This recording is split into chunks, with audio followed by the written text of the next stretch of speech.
Hello student, Anoop study zone में आप लोगों का स्वागत है।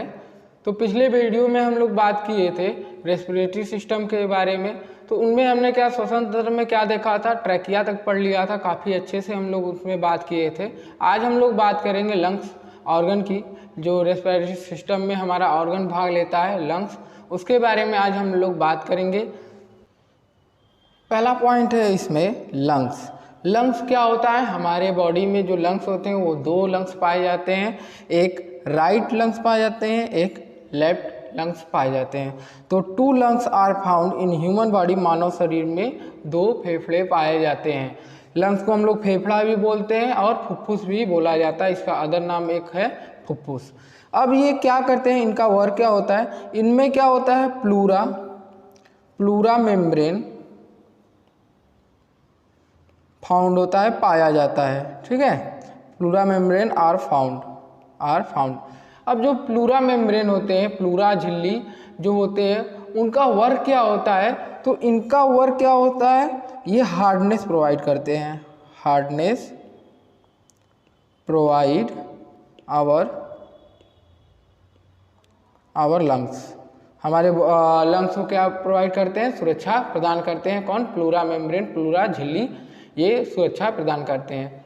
फिर उसके बाद नेक्स्ट पॉइंट की बात करें एल्वली वायु कूपका की, तो ये क्या करते हैं, प्यूरिफिकेशन ऑफ ब्लड, रक्त का शुद्धिकरण करते हैं। इनको हमारे लंग्स का क्या बोला जाता है, हमारे रेस्पिरेटरी सिस्टम का बेसिक यूनिट ऑफ लाइफ बोला जाता है। बेसिक यूनिट किसको बोला जाता है, एल्वली को, वायु कूपका को बोला जाता है। यहाँ पर कूपका है तो वायु कूपका भी बोला जाता है इसे। तो बेसिक यूनिट किसे बोला जाता है, वायु कूपका। या नेक्स्ट पॉइंट करके लिख लेना, इसको हम लोग क्या बोलते हैं, बेसिक यूनिट। बेसिक यूनिट के साथ साथ जो वायु कूपका है, ये स्ट्रक्चर है वायु कूपका का, कैसा होता है, हम लोग पिछले बार लेक्चर में बात किए थे। वायु कूपका का स्ट्रक्चर कैसा होता है, तो अंडाकार का स्ट्रक्चर होता है। उनमें क्या होता है, गैसेस का एक्सचेंज होता है। तो नेक्स्ट पॉइंट इसी में करके लिख लेंगे, एक्सचेंज ऑफ गैसेस। क्या होता है, गैसों का एक्सचेंज, बदलना, आदान प्रदान कहाँ होता है, वायु कूपका में। लगभग एक लंग्स में हमारे पास क्या होते हैं, 2 लंग्स पाए जाते हैं। जो भी मनुष्य, जो भी ह्यूमन होते हैं, उनके पास कितने लंग्स पाए जाते हैं, 2 लंग्स पाए जाते हैं। तो एक लंग्स में लगभग 35 करोड़ क्या पाए जाते हैं, वायु कूपका पाए जाते हैं, एल्वली पाए जाते हैं। लगभग एक लंग्स की बात कर रहे हैं, तो यहाँ पर 35 करोड़ एक लंग्स में वायु कूपका पाए जाते हैं। ये जो प्रोसेस होता है, गैस जो एक्सचेंज करते हैं, एक्सचेंज ऑफ गैसेस, वो किसकी मदद से करते हैं, डिफ्यूजन की थ्रू करते हैं। किसके थ्रू, डिफ्यूजन। फिर उसके बाद हम लोग बात करें नेक्स्ट पॉइंट की, तो नेक्स्ट पॉइंट है हम लोग का डायफ्राम। डायफ्राम क्या करता है, प्रोवाइड करता है एरिया। जो लंग्स हम लोग सांस लेते हैं, ब्रीदिंग प्रोसेस करते हैं, उस समय हमारा जो डायफ्राम है क्या करता है, हमें एरिया प्रदान करता है, एरिया को विस्तार करता है। जब भी हम लोग सांस को ग्रहण करते हैं तो क्या होता है, डायफ्राम सिकुड़ जाता है। आगे हम लोग देख रहे हैं, तो जो it is the provide area our lungs, क्या करता है, फेफड़ों को क्षेत्र या एरिया प्रदान उपलब्ध कराता है। तो डायफ्राम जो होता है, यह एक मस्कुलर ऑर्गन होता है, मस्कुलर ऑर्गन होता है। मस्कुलर ऑर्गन मतलब मांसपेशी ऑर्गन, अंग होता है क्या, डायफ्राम। जो यहाँ पर ये जो फिगर है वो डायफ्राम है, मस्कुलर ऑर्गन है। फिर उसके बाद बात करें, जब हमारा डायफ्राम क्या होता है, सिकुड़ता है, तो उस समय हमारे जो लंग्स है वो क्या होते हैं, एक्सपेंड होते हैं। कौन, लंग्स। उस समय हमारे क्या होता है, जो एयर होता है वो बॉडी में इंटर करता है, तो एयर इंटर करते हैं, बॉडी में क्या करते हैं, हवा भरते हैं। फिर जब डायफ्राम अगर फैलता है, एक्सपेंड होता है, तो उस समय क्या होगा, जो लंग्स होगा वो सिकुड़ेगा। तो लंग्स क्या होगा, हम लोग का सिकुड़ेगा, तो उस समय एयर क्या होगा, हम लोग के बॉडी से बाहर निकलेगा। तो air through out the body से क्या होगा, वो बाहर निकलेगा। फिर उसके बाद हम लोग बात करें, जो हमारा लंग्स है वो लगभग एक ब्रीथ में 500 ml, कितना, 500 ml एब्जॉर्ब कर सकता है। लगभग एक ब्रीथ में हम लोग 500 ml उसको क्या कर सकते हैं, इनहेल एक्सेल कर सकते हैं। फिर उसी में हम लोग देखें जो हमारा लंग्स है उसकी क्षमता कितनी होती है, 1500 ml तक होती है। 500 ml हम लोग एक ब्रीथ में ले सकते हैं, और लेकिन कितना क्षमता होती है, 1500 ml तक स्टोर करने की क्षमता होती है। लगभग 3500 से 3800 ml वो लंग्स पहले ही वायु क्या करता है, एब्जॉर्ब किया रहता है एयर को। फिर उसके बाद हम लोग बात करें रेस्पिरेशन रेट, श्वसन दर क्या होता है। तो श्वसन दर हम लोग का वो होता है जब हम लोग क्या करते हैं, ब्रीथ करते हैं, तो ब्रीदिंग प्रोसेस 1 मिनट में कितने टाइम तक हम लोग कर लेते हैं, यही हम लोग का क्या कहलाता है, श्वसन दर कहलाता है, रेस्पिरेशन रेट कहलाता है। Number of breathing in 1 minute, 1 minute में ली गई सांसों की संख्या कितनी होती है, वही हम लोग का क्या होता है, श्वसन रेस्पिरेशन रेट कहलाता है या श्वसन दर कहलाता है। बात करें एडल्ट में, तो एडल्ट में लगभग कितना होता है, 15 से 18 मिनट में कितना, 15 से 18 बार 1 मिनट में कर लेते हैं। और बात करें चाइल्ड में, तो लगभग 18 से 21 पर मिनट काम करते हैं, 18 से 21 बार वो क्या करते हैं, ब्रीथ कर लेते हैं। तो इतना इनका क्या है, रेस्पिरेशन दर है।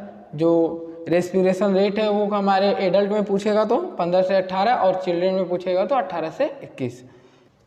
नेक्स्ट पॉइंट है हम लोग का स्टेप ऑफ रेस्पिरेशन, जो हमारे स्तर है श्वसन करने का, उसके बारे में हम लोग पिछले लेक्चर में भी बात किए थे। 3 तरह से होते हैं, तो आज हम लोग देखेंगे उसके विस्तार के बारे में। तो पहला पॉइंट है हम लोग का एक्सटर्नल रेस्पिरेशन, बाह्य श्वसन। इसमें क्या होता है, हम जब भी ऑक्सीजन को ग्रहण करते हैं तो इनहेल करते हैं, एक्सहेल करते हैं, वायुवी करते हैं और अवायुवी, ऑक्सीजन को अंदर लेना और बाहर लेना। यहाँ पर 2 फिगर है, डायफ्राम यहाँ पर है, इनहेल है और एक्सहेल। तो इनहेल मतलब होता है वायु को क्या करना, अंदर लेना, वायु को अंदर लेना। एक्सहेल क्या होता है, वायु को बाहर निकालना। तो यहाँ पर हम लोग बात करें जो air transport between atmosphere to lungs, जो भी एयर हम लोग ट्रांसपोर्ट करते हैं कहाँ से, एटमॉस्फेयर से लंग्स में, यही ट्रांसपोर्ट करना क्या कहलाता है, एक्सटर्नल रेस्पिरेशन। जैसे बात करें हम लोग एक ब्रीथ में कितना रेस्पिरेशन करते हैं, तो 500 ml करते हैं, ये तो हम लोग सबको पता है। तो बात करें इसमें 2 पॉइंट है, एक इनहेलेशन, सेकेंड एक्सेलेशन। इसे हम लोग बोलेंगे अंत श्वसन, इसे बहि श्वसन। तो 2 पॉइंट है, इसी में बात करेंगे। जब हम लोग क्या करते हैं, इनहेल करते हैं, ऑक्सीजन को अंदर लेते हैं, तो उस समय लगभग 20.9 से लेकर 21.1 तक क्या ऑक्सीजन की मात्रा हम लोग ग्रहण करते हैं। कितना ऑक्सीजन की मात्रा ग्रहण करते हैं, 20.9 से लेकर 21.1 तक हम लोग ऑक्सीजन, इतने ml तक, या परसेंटेज बोल ले, इतने परसेंट। मान लो हम लोग क्या किए, हमारे एटमॉस्फेयर में एयर प्रेजेंट है, तो उस समय सांस लेना, मान लो हम लोग 100% क्या कर रहे हैं, सांस ले रहे हैं, उसमें से ऑक्सीजन की मात्रा कितनी होती है, 20 से 21% क्या होती है, हम लोग की ऑक्सीजन की मात्रा होती है। बात करें कार्बन डाइऑक्साइड की, CO2 की, तो वो कितना होता है, 0.041% क्या होता है, कार्बन डाइऑक्साइड को हम लोग इनहेल करते हैं, ऑक्सीजन कितना करते हैं, 20%, और कार्बन डाइऑक्साइड 0.041%। अब बात करें नाइट्रोजन की, तो नाइट्रोजन कितना लेते हैं, 78.1% क्या करते हैं, नाइट्रोजन को ग्रहण करते हैं। फिर उसके बाद बात करें एक्सेलरेशन की, तो एक्सेलरेशन हम लोग क्या करते हैं, O2 की मात्रा कितना बाहर निकालते हैं हम लोग जब सांस छोड़ते हैं, तो 16.1% क्या करते हैं, ऑक्सीजन को हम लोग बाहर निकालते हैं। और CO2 की बात करें तो CO2 लगभग 3.141% क्या करते हैं, बाहर निकालते हैं। और नाइट्रोजन की बात करें तो ये कितना हम लोग बाहर निकालते हैं, तो जितना लेते हैं उतना ही बाहर निकाल देते हैं। फिर उसके बाद हम लोग देखें तो जो नाइट्रोजन है वो हमारे रेस्पिरेशन सिस्टम में, श्वसन तंत्र में कोई भी कार्य नहीं करता, कोई भी भाग पार्टिसिपेशन नहीं करता, लेकिन ऑक्सीजन क्या करता है, उसमें भाग लेता, पार्टिसिपेशन करता है। नेक्स्ट पॉइंट की बात करें हम लोग, ट्रांसपोर्ट ऑफ गैसेस, गैसों का परिवहन। अब गैसों का परिवहन कैसे होता है, हम लोग बात किए थे हमारे बॉडी में क्या होता है, सभी को एनर्जी चाहिए, तो वहाँ से कैसे ब्लड के थ्रू हमारे बॉडी में पूरे बॉडी में दौड़ता है।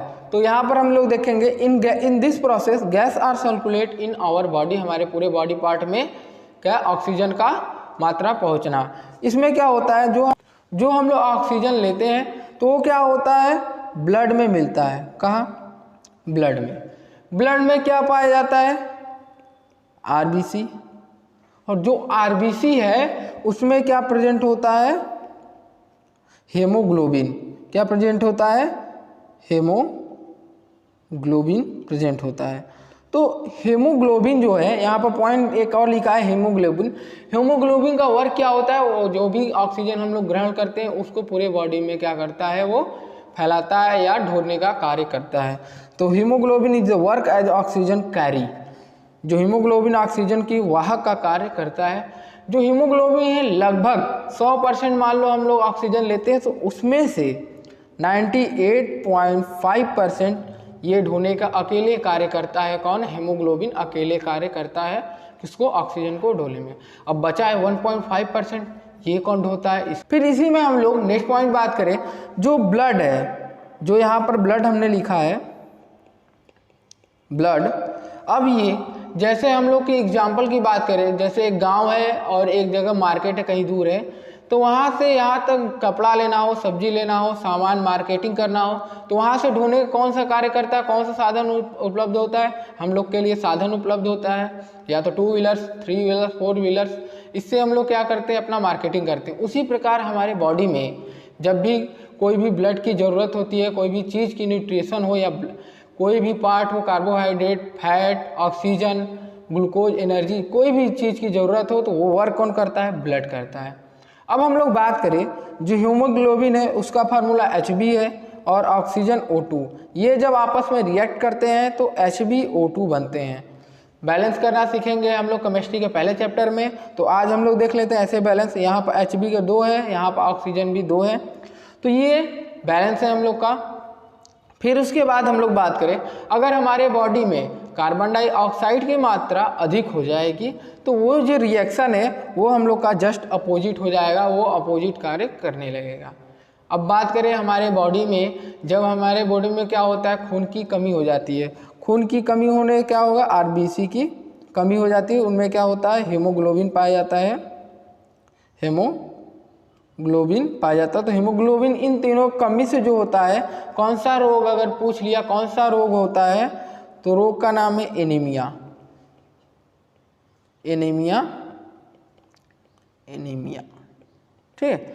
एनीमिया रोग ये अक्सर पेपर में 2 साल पूछा गया है कि ब्लड की कमी से हम लोग को, आरबीसी की कमी से कौन सा रोग होता है, तो एनीमिया कमी होता है। अब ब्लड का रंग लाल क्यों दिखाई देता है, ये भी हीमोग्लोबिन की वजह से लाल दिखाई देता है, क्योंकि हीमोग्लोबिन जो है वो 2 वर्ड से बना है, हेमो और ग्लोबिन। हेमो क्या होता है, एक पिगमेंट होता है, वो जो पिगमेंट होता है उसका कलर रेड होता है, उसी के कारण क्या होता है, हमारा ब्लड लाल दिखाई देता है। और ग्लोबिन जो है वो प्रोटीन की तरह कार्य करता है।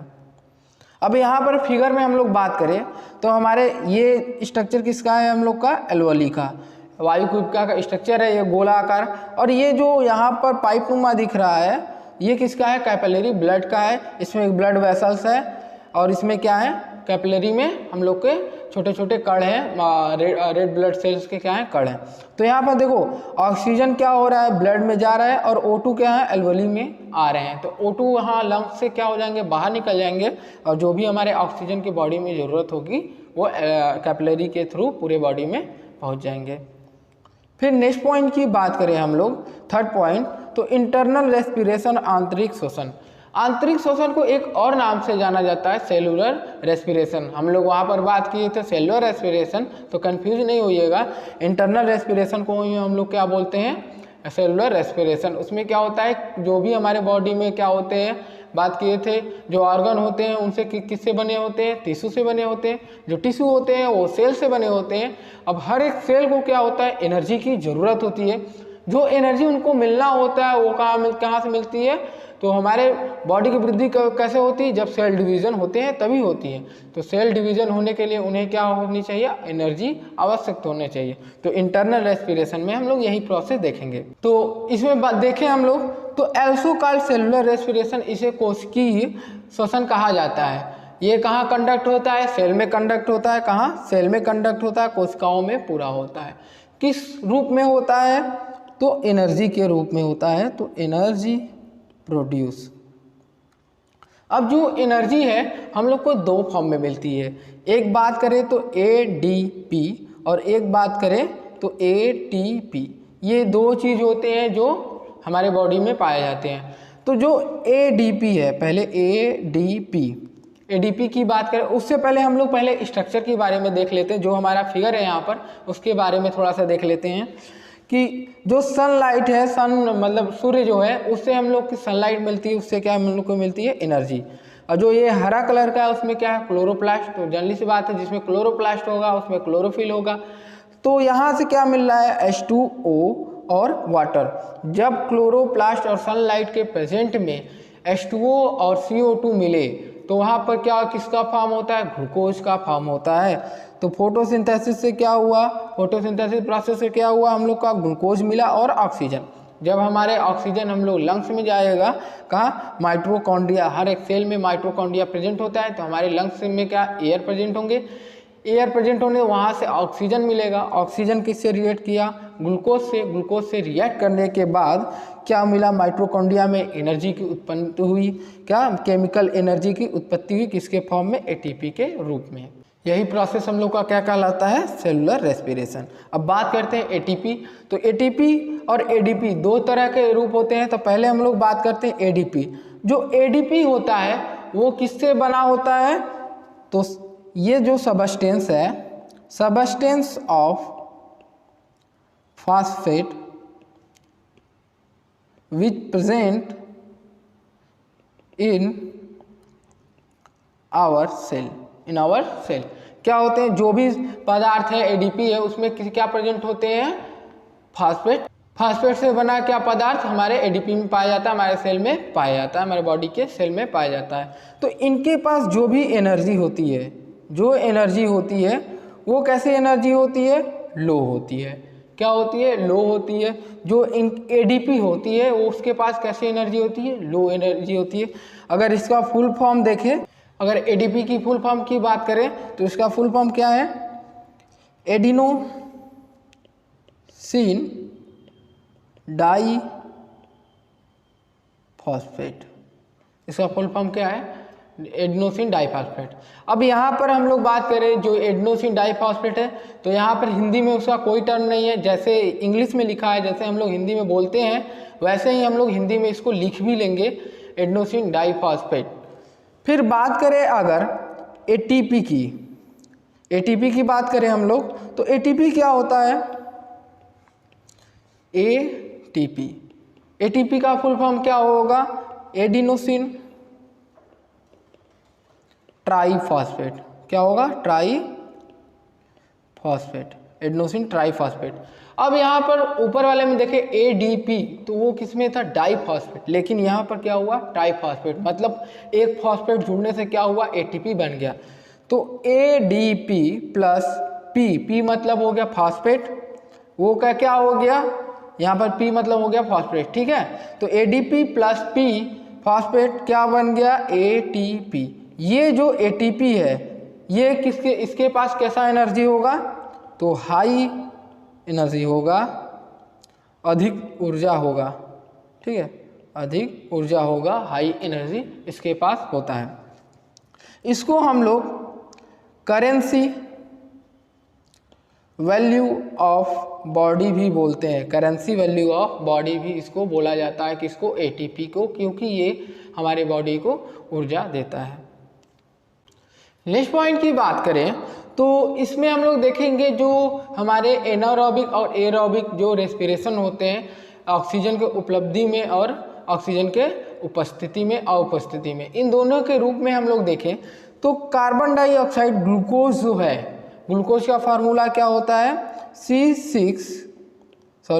C6H12O6। ये क्या है हम लोग का ग्लूकोज का फार्मूला। ग्लूकोज के बाद वो टूटते किस में, ग्लाइकोलाइसिस में। ग्लाइकोलाइसिस के बाद वो किस में टूटते हैं, पायरुवेट में तोड़ते हैं। तो पायरुवेट का फार्मूला की बात करें तो CH3CCOOH, इसके ऊपर डबल बॉन्ड में O, ये किसका फार्मूला है, पायरुवेट का।